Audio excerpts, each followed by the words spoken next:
کہ یہ ہم نے تفریق کی ہوئی ہے، آپ علیہ السلام کسی کو بھی کہہ سکتے ہیں، اور آپ رضی اللہ عنہ بھی کسی کو بھی کہہ سکتے ہیں۔ قرآن میں تو ہر مومن کے لیے ہے، یا ایتھا النفس المطمئنہ ارجعی الی ربک راضیۃ مرضیہ، رضی اللہ عنہ ہر مومن کے لیے موت کے وقت، تو کسی کے ساتھ مخصوص نہیں ہے۔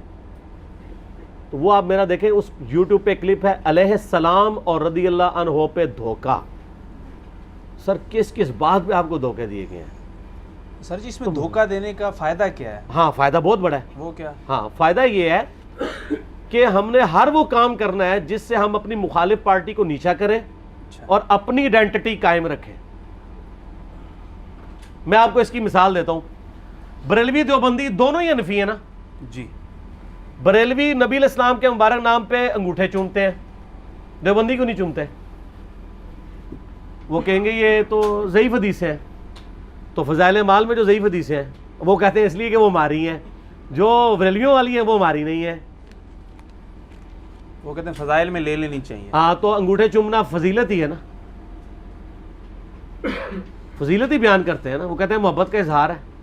یہ غلط جملہ بولتے ہیں فضائل میں لے لیں، ان کو بولنا چاہیے فضائل میں اپنے بابوں اور اپنے بزرگوں اور اپنے فرقے کی لینی چاہیے۔ اور آپ کو بتاؤں یہ مشترکہ کتاب جو در مختار ہے فقہ حنفی کی کتاب، اس کے اوپر حاشیہ لکھا ہے رد المختار ابن عابدین شامی نے، اس نے باقاعدہ لکھا ہے کہ اذان کا جواب دیتے وقت پہلی دفعہ پڑھا جائے السلام علیکہ یا رسول اللہ صلی اللہ علیہ یا رسول اللہ، اور دوسری دفعہ انگوٹھے چومتے ہوئے پڑھا جائے قرۃ عینی بک یا رسول اللہ، یا رسول اللہ میری آنکھوں کی ٹھنڈک ہے۔ یہ فقہ حنفی کی بنیادی کتابوں میں لکھا ہوا ہے جس پہ دیوبندی بریلوی متفق ہے، لیکن آج انہوں نے پگڈنڈی الگ کر لی ہے۔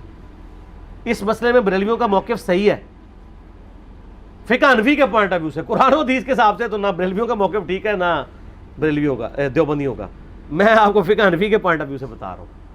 تو وہ انہوں نے اپنے ٹھیے قائم رکھے ہوئے ہیں، ٹھیک ہے۔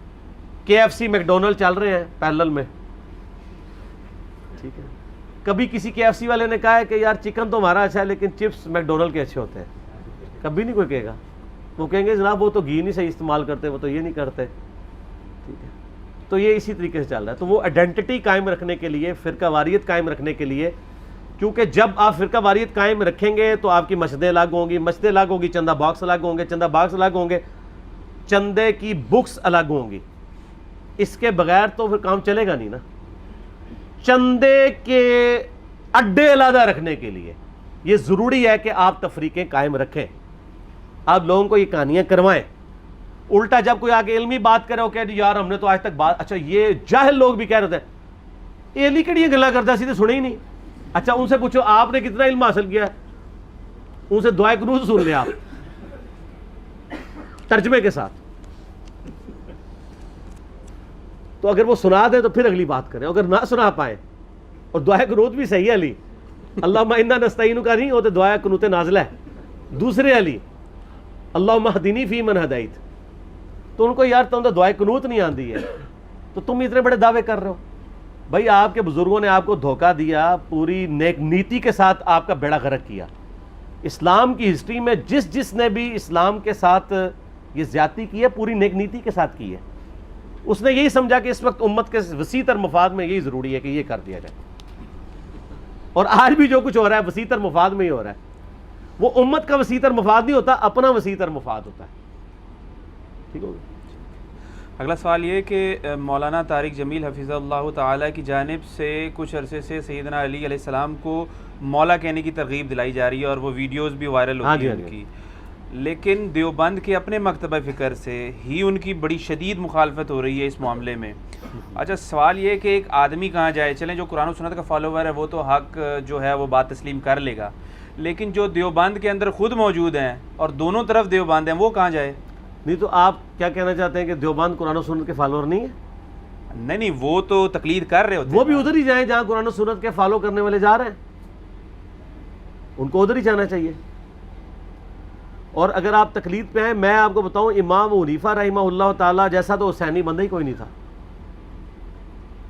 امام حنیفہ تو حکمرانوں کے خلاف خروج کو جائز سمجھتے تھے اور وہ پلی لیتے تھے حسین ابن علی کی، اس لیے تو ان کو جیل کاٹنی پڑی ہے آل عباس کی، خلیفہ منصور کی، ہارون رشید کا جو باپ تھا، اسی وجہ سے۔ کہ وہ حکمرانوں کے خلاف خروج کو جائز سمجھتے تھے. انہوں نے سیدنا نفس زکیہ کے حق میں فتویٰ دیا تھا کہ ان کا یہ خروج جائز ہے. تو یہ سارا کے سارا تماشا چل رہا ہے. یہاں پہ بھی ساری پیٹ کی کہانی چل رہی ہے, پیٹ کی, کہ طارق جمیل صاحب نے جو مولا علی کا لفظ استعمال کیا ہے, صرف استعمال نہیں کیا, انہوں نے یہ کہا کہ مجھے اپنی پرانی زندگی پہ شرمندگی ہے کہ ہمیں نبی علیہ السلام کے اہل بیت کا جو دفاع کرنا چاہیے تھا ہم نے نہیں کیا. تو میں کہتا ہوں طارق جمیل صاحب کا جو اخلاص تھا نا, ان کو مرنے سے پہلے اللہ تعالیٰ نے اس معاملے میں توبہ کی توفیق دے دی ہے الحمدللہ, اور انہوں نے یہ جرت کر دی ہے. اب دوسری طرف جو مولوی ہے نا, وہ کہتے ہیں ہم انکاری نہیں ہیں, لیکن میں جملہ بولتا ہوں مسئلہ انکاری کا نہیں ہے, مسئلہ آپ اقراری بھی تو نہیں ہیں. جب ہم کہتے ہیں نہیں مسلم میں حدیث ہے علی سے محبت نہیں رکھے گا مگر مومن, علی سے بغض نہیں رکھے گا مگر منافق, کہتے ہیں ہم کون سے انکاری ہیں. تو سر یہ آپ چیک کر لیں, آپ کسی بریلویوں کی تو میں بات نہیں کرتا, دیوبند یا اہل حدیث کی مسجد میں آپ ایک بڑے سے چارٹ پہ یہ حدیث لکھ کے لگائیں, شام تک وہاں فتنہ فساد ہونا شروع ہو جائے, آپ مجھے پکڑ لیجئے گا, یہ حدیث ہضم ہی نہیں ہوگی ان کو. کیوں نہیں ہضم ہو رہی؟ اگر آپ کہتے ہیں ہم صحیح مسلم 240 نمبر حدیث مانتے ہیں, اس لیے کہ آپ انکاری یقیناً نہیں ہے لیکن اقراری بھی ہونا پسند نہیں کرتے. آپ اسی طرح کے بندے کو, یہ محرم کے دن ہے نا آج کل, آپ جس کو علمی کتابی سمجھتے ہیں اس کو یہ میسج لکھ کے کر دیں, علی سے محبت نہیں رکھے گا مگر مومن, علی سے بغض نہیں رکھے گا مگر منافق. تو آپ اس کے جوابی ٹیکسٹ میں دیکھ لیجئے گا کیا کرتا ہے. اور یہی بات آپ حضرت ابوبکر عمر عثمان کے بارے میں جعلی گھاڑ کے لکھ دیں, آپ کو کچھ بھی نہیں کہے گا وہ, کیونکہ ایک مینٹیلٹی ڈیولپ ہوئی ہے. یہ جتنے مولوی ان کے خلاف کھڑے ہوئے نا دیوبندیوں کے, انہوں نے خود اپنا پیٹ ننگا کیا ہے. انہوں نے کہا کہ مسئلہ یہ ہے کہ مولانا طارق جمیل صاحب جو کر رہے ہیں نا, اس سے ان کو تقویت ہوتی ہے, اور 7 آیات پڑھ رہے ہیں کہ یہود و نصارہ تم سے اس وقت تک راضی نہیں ہوں گے جب تک تم ان کی ملت پہ نہ آ جاؤ. تو یہ یہود و نصارہ وہ کس کو کہہ رہے ہیں؟ جو مولا علی کو مولا علی کہتے ہیں. یہ تو اسی طریقے سے کوئی مسلمان حضرت عیسیٰ کی توہین کرنی شروع کر دے کیا, ان کی عظمت کا بیان کرنا چھوڑ دے, وجیہن فی الدنیا والآخرہ. ہم حضرت عیسیٰ کی تعریف کے اوپر کوئی لیکچر ریکارڈ کروائیں, میں نے لیکچر ریکارڈ کروایا امام الموحدین عیسیٰ ابن مریم, جن کے نام پہ سب سے بڑا شرک ہو رہا ہے عیسائیوں کی طرف سے.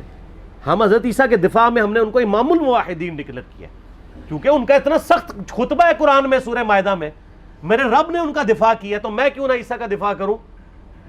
اللہ تعالیٰ فرماتا ہے لقد کفر الذین قالوا ان اللہ هو المسیح ابن مریم.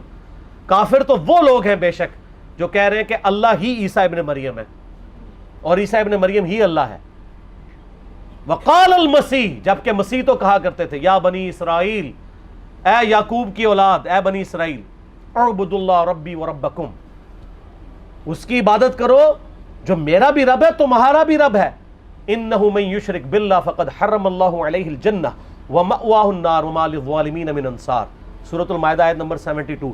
بے شک جو کوئی اللہ کے ساتھ شرک کرے گا اللہ نے اس پہ جنت حرام کر دی, اس کا ٹھکانہ جہنم ہے, وہ جہنم میں جائے گا اور وہاں اس کا کوئی مددگار نہیں ہوگا. یہ جو آیت ہے یہ حضرت عیسیٰ علیہ السلام کی تقریر ہے جو اللہ نے نقل کی ہے. اللہ صفائیاں دے رہا ہے کہ عیسیٰ ایسے نہیں تھے. تو میں بھی ان دیوبندیوں کے مفتیوں سے کہتا ہوں کہ علی ابن ابی طالب سے دشمنی چھوڑ دو. علی کے نام پہ جو کچھ کوئی غلط کر رہا ہے اس کو برا کہو, تمہیں تو علی کو فرنٹ سے آن کرنا چاہیے, مولا علی کہنا چاہیے. اور طارق جمیل صاحب نے ٹیکنیکل بات صحیح کی تھی, انہوں نے کہا ہم حضرت ابوبکر کا نام ابوبکر تو نہیں صدیق بھی ساتھ بولتے ہیں, حضرت عمر کے ساتھ فاروق بولتے ہیں, حضرت عثمان کے ساتھ غنی بولتے ہیں, تو علی کے ساتھ مولا بولنا چاہیے, ان کا حق ہے. اب وہ ظاہر ہے ان کو پتہ ہے حدیث متواتر ہے دیوبندیوں کو بھی, مسند احمد میں, جامعہ ترمذی میں, سنن کبریٰ جو ہے وہ للنسائی کے اندر, المستدرک للحاکم کے اندر, من کنت مولاہ فہذا علی مولاہ, جس کا مولا میں اس کا مولا علی. اور مولا کا مطلب دلی محبوب بھی, آقا بھی. غلام والا معنی یہاں پہ نہیں آئے گا کیونکہ نبی علیہ السلام اپنے بارے میں کہہ رہے ہیں جس کا مولا میں. اور ساتھ آیت پڑھ رہے ہیں النبی اولیٰ بالمؤمنین من انفسہم وازواجہم امہاتہم, نبی مومنین کی جانوں سے بڑھ کے ان پہ حق رکھتے ہیں, اور نبی کی بیویاں امت کی مائیں ہیں. تو آپ نے اپنا حق جتا کے کہا کہ میرا اتنا حق ہے، میں تمہارا آقا و مولا ہوں، تو اب من کنت مولاہ فہذا علی مولاہ، جو مجھے آقا مانتا ہے وہ علی کو بھی مانے۔ پھر غدیر خم پہ نبی علیہ السلام نے مولا علی کا ہاتھ پکڑ کے یوں صحابہ میں بلند کر کے کہا من کنت مولاہ فہذا علی مولاہ، اسی حالت میں کہا اے اللہ اس سے محبت رکھ جو علی سے محبت رکھے، اور اس سے دشمنی رکھ جو علی سے دشمنی رکھے۔ یہ تو دشمنی ہے مول لے رہے ہیں۔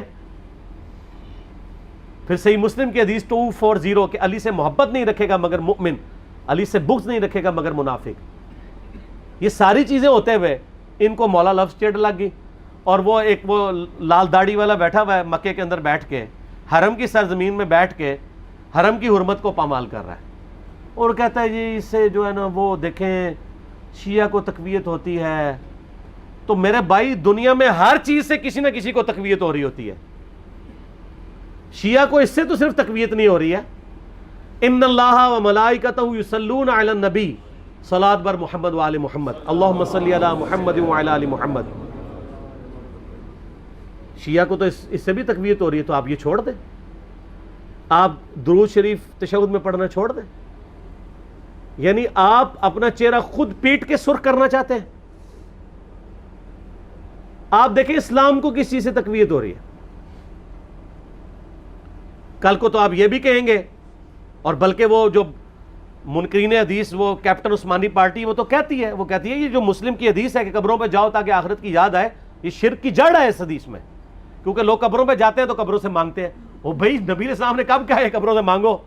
آپ نے کہا کہ موت کو یاد کرو، وہ کہتے ہیں نہیں یہ ایکسس آف ایول ہے، یہ حدیث اس سے تقویت ہوتی ہے ان کو۔ کل کو بریلوی کہیں گے کل انما انا بشر مثلکم سے اہل حدیث کو تقویت ہوتی ہے، لہٰذا ہم اپنے مصحف سے یہ آیت ہی نکال دیں گے۔ سارا کہیں گے نا، کیوں نہیں کہیں گے؟ سب کو پھر حق حاصل ہے۔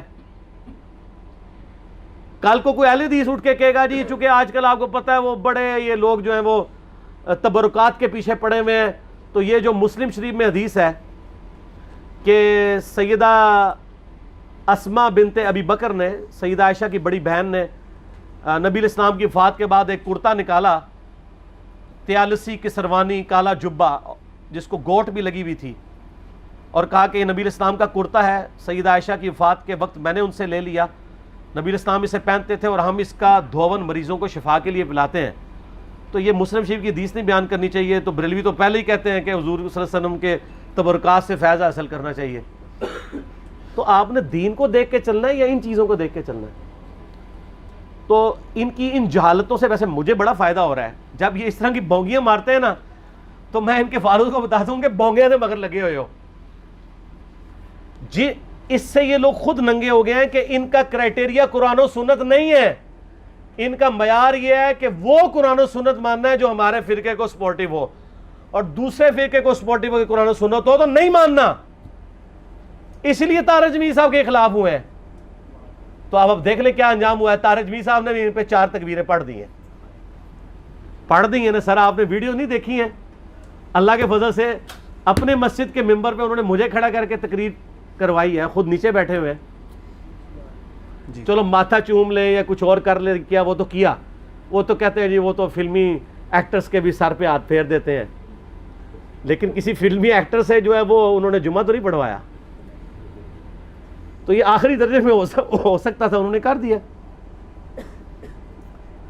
وہ اس لیے کہ وہ اب ان سے مایوس ہو چکے ہیں، ان کو پتہ چل گیا کہ انہوں نے یعنی ان لوگوں نے میرا ساتھ نہیں دینا کبھی بھی۔ ظاہر ہے یہ بات ان کو پہلے بھی پتہ تھی، ذرا دلیری کر کے اب سامنے آ گئے، اور یہ اللہ تعالیٰ نے ان کے اخلاص کی برکت ہے کہ ان کو اپنی زندگی میں ہی توفیق دے دی ہے اس حوالے سے کہ وہ سچائی کا علم بلند کریں۔ تو یہ جو مولوی یہ سب کچھ کر رہے ہیں نا، یہ فرقہ بچاؤ مہم کے اوپر ہے۔ میں نے مثال دی ہے نا کہ انگوٹھے چومنے والی روایت رد المختار میں لکھی ہے، لیکن یہ نہیں مانیں گے دیوبندی، کیونکہ بریلوی کر رہے ہیں۔ ان کا کرائٹیریا قرآن و سنت ہے ہی نہیں ہے، لہذا آپ بھی ان کے ساتھ الجھنا چھوڑ دیں، مولویوں سے پنگا نہ لیں، مولویوں سے پنگا نہیں ہے چنگا۔ آپ پبلک پہ محنت کریں۔ وہ سر مولوی تو سینکڑوں میں ہزاروں میں ہے، پبلک کروڑوں میں ہے۔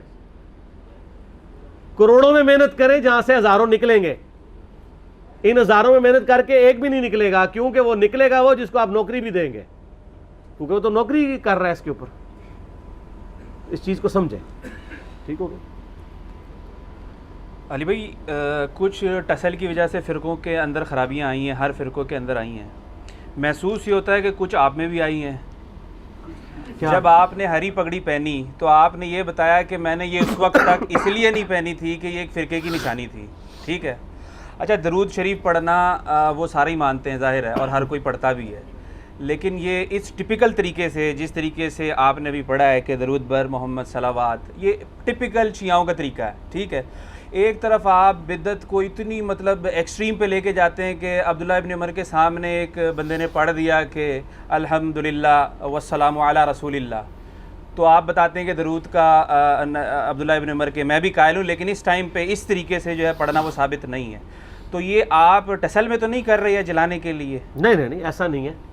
پہلی بات یہ ہے کہ عبداللہ بن عمر کے سامنے جو چھینک والا معاملہ ہوا تھا, تو چھینک کے سنت عمل کو اس میں ایڈیشن کر کے انہوں نے کیا تھا. میں نے تو کسی سنت عمل میں کوئی ایڈیشن نہیں کی ہے. طریقے میں تو ہے. ہاں, طریقہ ہے. طریقہ تو اجتہاداً درست ہوتا ہے. مثال کے طور پہ ہم جب نعرے لگاتے ہیں یا جنگوں کے اندر ہم جو ریڈز پڑھتے ہیں, تو نبی علیہ السلام کی اصل موجود ہے نا اس میں کہ آپ نے ریڈز پڑھا ہے.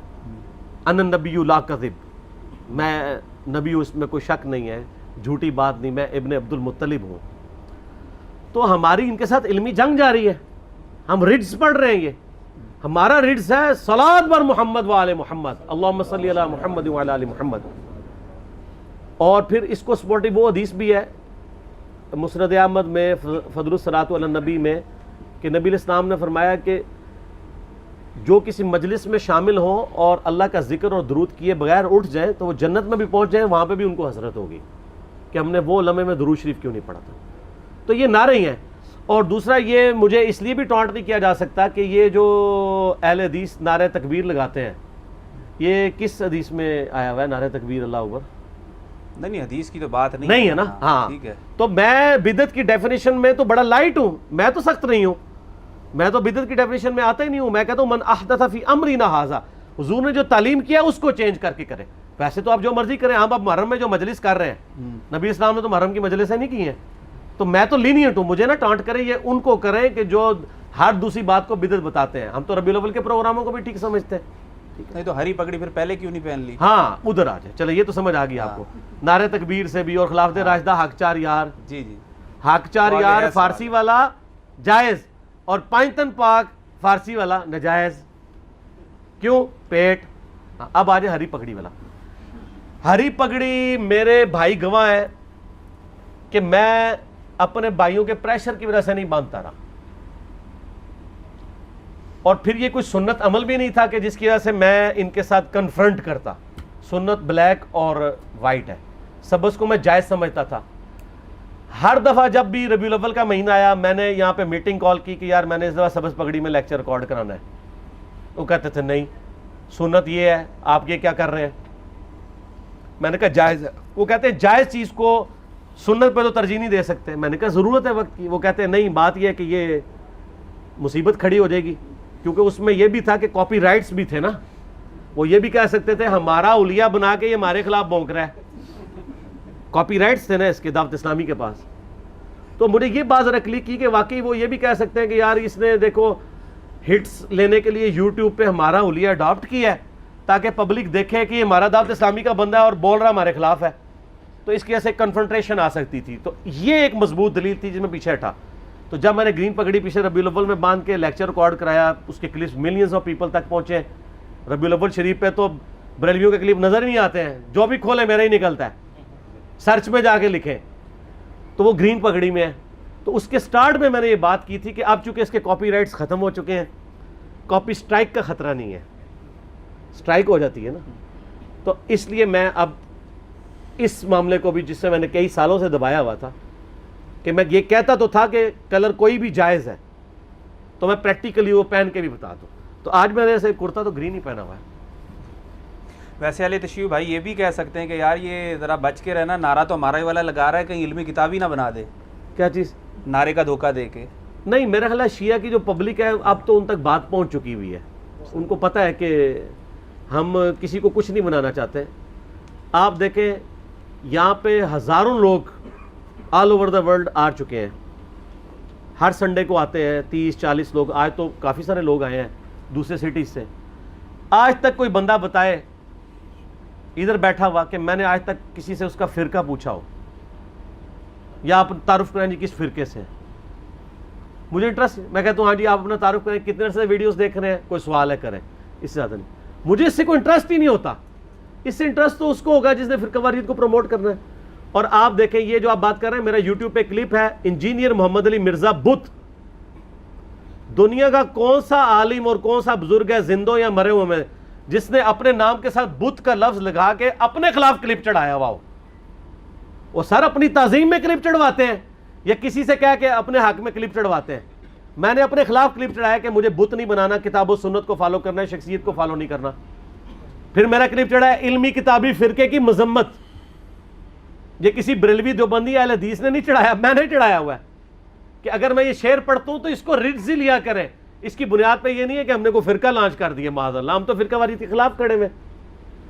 اور آپ نے جو میری مجلس 50 جو میرا انٹرویو ہے اس میں آپ دیکھیں مجھ سے کتنے تلخ سوال ہوئے ہیں, یہاں تک کہ وہ مجھے انہوں نے یہ سوال کیا جی آپ اپنا جانشین مقرر کریں. میں نے کہا میں نے وہ گدی چھوڑی ہے, کوئی فرقہ بنایا, آپ نے مسجد بنایا. میں نے کہا مسجد تو بنانی نہیں ہے, ساری ہماری مسجدیں. مسجد تو اس نے بنانی ہے جس نے یہ کہنا کسی کے پیچھے نماز نہیں ہوتی, اور وہ کہہ رہے اس لیے ہوتے ہیں تاکہ آپ چندہ اس باکس میں نہیں مارے والے میں ڈالیں. تو میں نے آپ سے چندہ نہیں لینا, میں نے نمازیں ساروں کے پیچھے پڑھنی, مجھے تو خطرہ ہی کوئی نہیں. اکیڈمی میں بنایا, میں کہتے اکیڈمی کی ضرورت ہی نہیں ہے. ہم یہ تو ہم نے, یہ ہمارا اسٹوڈیو ریکارڈنگ کا ایک چھوٹا سا یہ اکیڈمی ہے, اسٹوڈیو ریکارڈنگ کے لیے یہ, اور اتوار والے دن کھلتی ہے اور وہ بھی زور سے لے کے مغرب تک. آلموسٹ یہ بند ہوتی ہے باقی دنوں میں, نہ ادھر کوئی نماز ہوتی ہے, نہ کوئی اذان ہوتی ہے, کچھ بھی نہیں سوائے اتوار والے دن کے.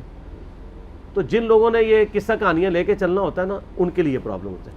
میرا خیال ہے اب کافی ٹائم ہو چکا ہے, تھوڑا سا دودھ پتی کا اور سموسوں کا وقفہ کر لیتے ہیں, ٹھیک ہو گیا جی؟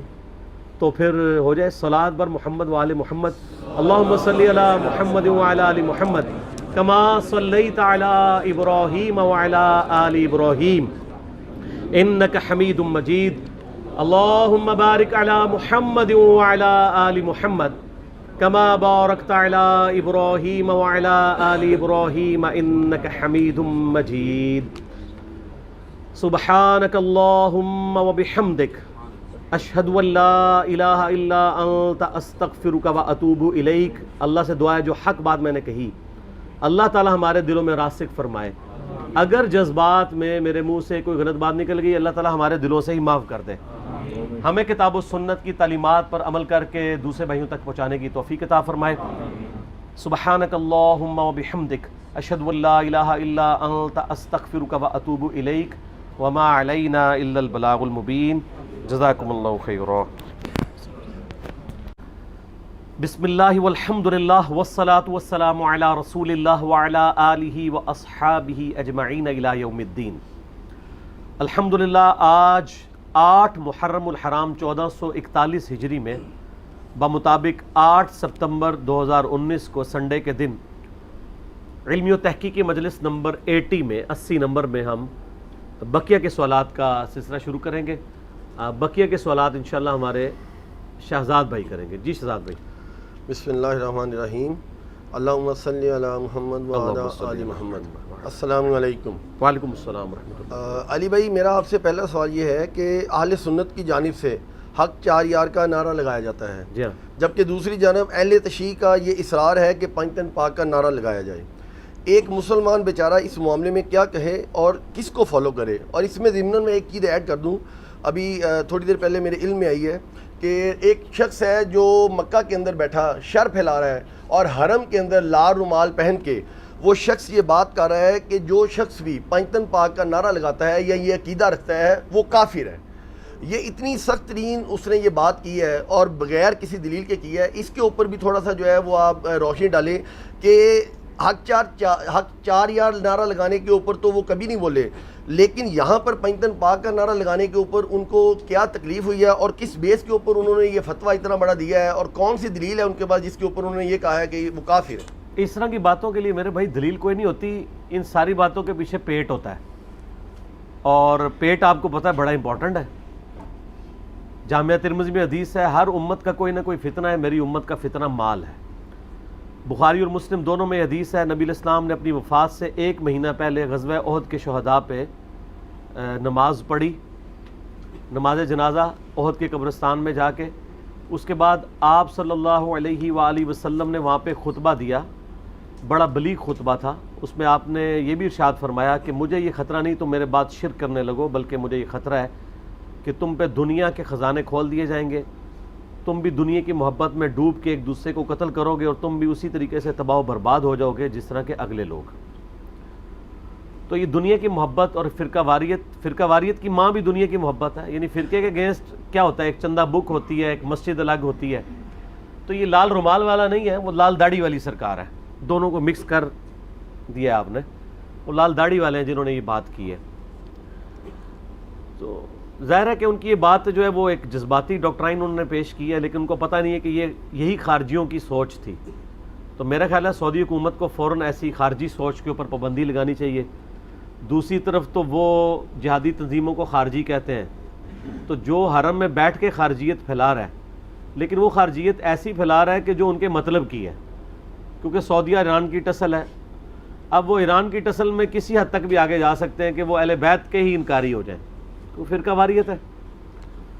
تو یہاں پہ سب کانٹیننٹ میں تو یہ بھی کہا جاتا ہے جی وہ جی پنج تن پاک تو جی فارسی میں ہے، وہ اس میں دیکھیں پنج عربی میں تو پے ہوتی نہیں ہے۔ اچھا عربی میں پے نہیں ہوتی ہے تو پنج تن پاک غلط ہو گیا، تو حق چار یار میں جو چے ہے وہ عربی میں ہوتی ہے نہیں؟ تو چے کے 3 نقطے اگر ثابت نہ ہوں تو درست ہو، اور پنج تن پاک میں اگر پے کے 3 نقطے ثابت نہ ہوں تو غلط ہو۔ یہ دونوں ٹرمز ہیں، ٹرمز آپ ڈیوائز کر سکتے ہیں، یہ اجتہادی معاملہ ہے۔ باقی وہ یہ کہتے ہیں کہ جی اصل میں وہ پلی کہہ لیتے ہیں، وہ کہتے ہیں جی اگر آپ پنج تن پاک کہیں گے نا تو اس میں سے اس چیز کی بو آتی ہے کہ باقی سارے پلید ہیں، نعوذ باللہ۔ تو اس پہ پہلے میں ان کو پھکی دیتا ہوں کہ حق چار یار میں سے یہ بو آتی ہے کہ 4 ہی حق والے ہیں باقی باطل ہیں۔ اے پھکی اب ڈکار آئے گا لال داڑھی والے کو۔ حق چار یار سے یہ بو نہیں آ رہی ہے کہ 4 ہی حق پہ ہیں باقی باطل یار ہیں؟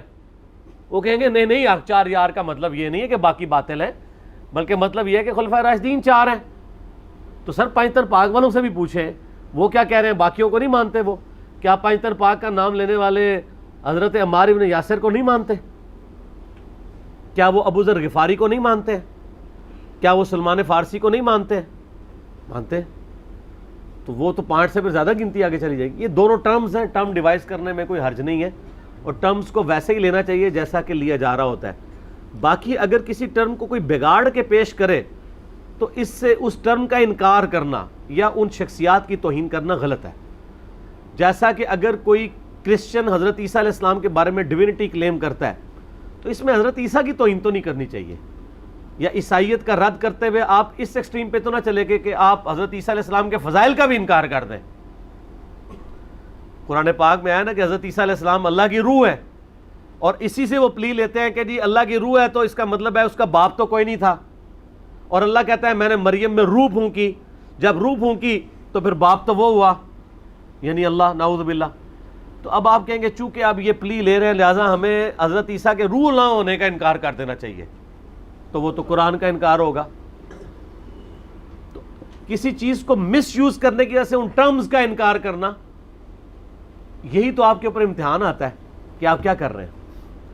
حق چار یار کی ٹرم سیدنا ابو بکر، سیدنا عمر، سیدنا عثمان، سیدنا علی رضی اللہ عنہم اجمعین وعلیہم السلام اجمعین، جو 4 خلفاء ہیں ان کے لیے ٹرم استعمال کرتے ہیں اہل سنت، بالکل ٹھیک ہے، جائز ہے، اگرچہ یہ ٹرم بعد میں ڈیوائز کی گئی ہے۔ اس طرح پنج تن پاک کے لیے جو ٹرم ڈیوائز کی گئی ہے وہ بھی احادیث کی روشنی میں ہے۔ میرا آلریڈی اس کے اوپر کلپ ریکارڈڈ ہے کہ حق چار یار کی ٹرم کہاں سے اہل سنت نے اخذ کی ہے۔ ابو داؤد ترمذی کے اندر حدیث موجود ہے، نبی صلی اللہ علیہ وآلہ وسلم نے فرمایا میرے بعد خلافت علی منہاج النبوہ 30 سال تک رہے گی۔ پھر حضرت سفینہ جو نبی علیہ السلام کے مولا تھے یعنی آزاد کردہ غلام، وہ کہتے ہیں اپنے شاگرد سے کہ بیٹا گن، ابو بکر کے 2 سال، عمر کے 10 سال، عثمان کے 12 سال اور علی کے 6 سال، اور یہ جو علی کے 6 سال ہیں یہ راؤنڈ آف کر کے ہیں 6 مہینے سیدنا حسن بن علی کے بھی شامل ہیں۔ تو ابو داؤد کے الفاظ ہیں 4646 نمبر حدیث انٹرنیشنل نمبرنگ کے مطابق. وہ شاگرد کہتا ہے کہ بنو امیہ بنو زرقا تو کہتے ہیں کہ علی علیہ السلام تو خلیفہ نہیں ہے بلکہ خلافت ان میں ہے. تو حضرت سفینہ کو غصہ آتا ہے اور وہ کہتے ہیں کہ یہ تو ان کی پیٹھ سے جھوٹ نکلا ہے جہاں سے ہوا خارج کرتے ہیں. حق تو یہ ہے کہ بنو امیہ کی اپنی حکومت شریر ترین بادشاہت ہے روئے ارض کی. یہ جامعہ ترمذی میں الفاظ ہیں. اور اگر آپ مسند ابی داؤد 43 میں جائیں تو اس کے آگے الفاظ ہیں کہ وہ شاگرد پوچھتا ہے کہ اگر خلافت راشدہ 30 سال ہے تو معاویہ کا کیا سٹیٹس ہے؟ تو وہ کہتے ہیں معاویہ جو ہے وہ اسلام کے بادشاہوں میں سے پہلے بادشاہ ہیں, خلیفہ راشد نہیں ہے. اچھا, اور المصنف ابن ابی شیبہ میں ہے کہ حضرت سفینہ کہتے ہیں کہ بنو امیہ کی حکومت شریر ترین بادشاہت ہے اور ان شریر ترین بادشاہوں میں پہلا بادشاہ معاویہ ابن ابی سفیان ہے. یہ کون کہہ رہا ہے؟ حضرت سفینہ. تو یہ کہتے ہیں سلف کا فہم. تو حضرت سفینہ سلف نہیں ہے. سلف یہ اپنے خلف کو سلف کہہ رہے ہوتے ہیں. پہلے سلف تو صحابہ ہیں. بے شک. ایک بندہ 300 سال بعد آ رہا ہے اور وہ حق کے اوپر پردہ ڈالتا ہے تو اس کی دھونس ہمیں لگاتے ہیں 1400 سال بعد کہ جی وہ جی 8 سے 1200 سال پہلے فلاں امام نے یہ کہہ دیا, سلف نے یہ کہا. تو ہم کہتے ہیں وہ تو خود خلف ہے. خلف کہتے ہیں بعد میں آنے والے کو. سلف تو یہ ہے حضرت سفینہ جنہوں نے نبی علیہ السلام سے خود سنا. اس سلف کو نہیں آپ مانتے؟ سن کبرا البیہقی میں موجود ہے. عمار بن یاسر کہتے ہیں کہ اہل صفین اہل شام کو کافر نہ کہو, یہ فاسق اور ظالم ہے. ان کو فاسق اور ظالم کہو. تو یہ سلف نہیں ہے. یہ سلف ان لوگوں کو کہتے ہیں جو خلف ہے خود. اور ظاہر ہے آپ کو پتہ ہے کہ سنی شیعہ تفریق ہوگی, حکومت تو سنیوں کے پاس ہمیشہ رہی ہے. اس وقت کوئی بھی ایسی بات کرنا جو چاہے درست بھی ہو اور وہ شیعہ کی سپورٹ میں جاتی ہو تو اس وقت کوئی حکمران کی موجودگی میں جرت نہیں کرتا تھا. اسی لیے حکمران ان کو تھپکی دے کے سلائے بیٹھے رہے. البتہ حدیث کی کتابوں میں محدثین لکھتے رہے, چونکہ ان محدثین کے زمانے میں یوٹیوب نہیں تھی, ان کے کلپ اپلوڈ نہیں ہوتے تھے, اس لیے جو ہے وہ کوئی ٹویٹ نہیں ان کے خلاف آتی تھی.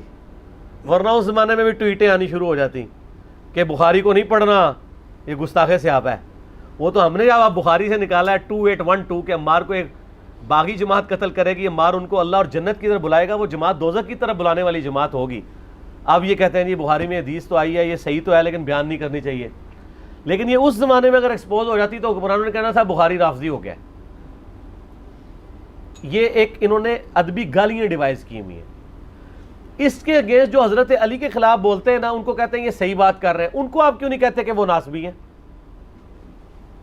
فکس اس چیز کو کیا ہے کہ جو بات شیعہ کی سپورٹ میں جائے گی نا تو آپ فوراً کہیں گے راوی شیعہ ہے. تو ہم کہتے ہیں پھر جو حضرت ابوبکر کے حق میں جائے گی ہم نہیں مانیں گے راوی ناسبی ہوگا. ہم یہ دو نمبری نہیں کر رہے ہوتے. حالانکہ ہم یہ کر سکتے ہیں اس کے اگینسٹ کاؤنٹر نیریٹو. جتنے منکرین حدیث ہیں وہ آپ دیکھیں بخاری مسلم کے دشمن ہیں, کیونکہ وہ حدیثیں وہ کہتے ہیں یہ شیعوں نے ڈال دی ہیں بیچ میں. تو جب حضرت ابوبکر عمر عثمان کی شان میں بخاری مسلم میں حدیثیں آتی ہیں تو پھر شیعہ بھی تو کہیں گے یہ ناسبیوں نے ڈال دی ہیں. پھر آپ کیا کریں گے؟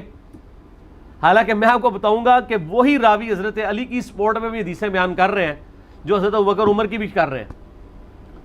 تو اب آپ کا جعلی سرٹیفکیٹ ان کو چاہیے سنیت کے لیے. تو یہ ان کے دو نمبری والے طریقے. تو اس سے جو ہے خلافت راشدہ 30 سال حق چار یار ثابت ہوتے ہیں. اور جو پانچتن پاک کا عقیدہ ہے وہ یہ پاک کا لفظ تو قرآن میں ہے نا, صحیح مسلم میں حدیث ہے کہ نبی علیہ السلام, اور اما عائشہ راویہ ہیں اس کی. اما عائشہ کہتی ہیں کہ نبی علیہ السلام ایک دن اپنے گھر سے اس حال میں نکلے کہ آپ نے کالے رنگ کی چادر اپنے سر پہ اوڑھی ہوئی تھی جس پہ اونٹ کے کجاووں کی شکل کی ہنڈیا کی شکل کی چیزیں یعنی اس پہ بنی ہوئی تھی, نقش و نگار. تو اتنے میں حسن ابن علی آئے تو نبی صلی اللہ علیہ وآلہ وسلم نے انہیں اپنی چادر کے نیچے لیا. پھر حسین ابن علی آئے, ان کو لیا. پھر سیدہ فاطمہ آئیں اور سیدنا علی آئے. ان چاروں کو اپنے ساتھ اس چادر کے نیچے لے کے, سر اس طرح کی محبت کا اظہار دنیا میں کبھی کسی خاندان کے سربراہ نے اپنے بیوی بچوں کے لیے کیا ہے؟ نہیں. بہت ایکسٹراڈنری. تو آپ علیہ السلام نے پھر آیت تلاوت کی, سورہ احزاب آیت نمبر 33, انما یرید اللہ لیذھب عنکم الرجس اہل البیت ویطہرکم تطہیرا. اے نبی کے گھر والوں، اللہ تو چاہتا ہے تم سے ہر طرح کی ناپاکی دور کر دے اور تمہیں خوب صاف ستھرا کر دے۔ مسند احمد میں اسی طرح کا ایک اور واقعہ ہے، وہ ام سلمہ روایت کر رہی ہیں، وہاں بھی یہی بات رپیٹ ہوئی، یہی آیت تلاوت کی، تو ام سلمہ نے کہا یا رسول اللہ میں بھی تو آپ کی بیوی ہوں، تو میں بھی آپ کے اہل بیت میں شامل ہوں، تو آپ نے بھی ام سلمہ کو بھی اس چادر کے نیچے لیا۔ لیکن ام سلمہ کہتی ہیں میں چادر کے نیچے تو ضرور آئی تھی، لیکن اس سے پہلے آپ علیہ السلام اپنے بچوں، اپنے داماد اور اپنی بیٹی کے لیے جو دعا کر چکے تھے اس دعا کا حصہ مجھے نہیں ملا، وہ پہلے ہی کر چکے تھے۔ تو یہ ایک ایکسٹرا آرڈنری ایک فضیلت، تو اس کی وجہ سے 5 تن پاک کا عقیدہ آیا کہ بھئی یہ 5 ہستیاں، اور پھر یہ 5 ہستیاں ایسی ہیں جو سنی اور شیعہ کے درمیان کنٹروورشل نہیں ہیں۔ کیا سنی نہیں مانتے ہیں؟ نہیں مانیں گے تو کدھر جائیں گے؟ نبی علیہ السلام کے گھر والوں کو نہیں مانیں گے تو کدھر جائیں گے؟ ٹھیک ہے، آل محمد کے ہاں جہنم میں ہی جائیں گے، ظاہر ہے جی۔ مصر علاقے میں حدیث ہے، میں نے بتایا صحیح سند سے، کہ اگر کوئی شخص خانہ کعبہ میں حجر اسود اور مقام ابراہیم کے درمیان نمازیں پڑھتا رہے اور روزہ رکھتا رہے لیکن اہل بیت کے بکس کے ساتھ مرا تو سیدھا دوزخ میں جائے گا۔ المستدل الحاکم میں 4712 نمبر حدیث ہے، اور اس کا ثبوت قرآن بھی ہے۔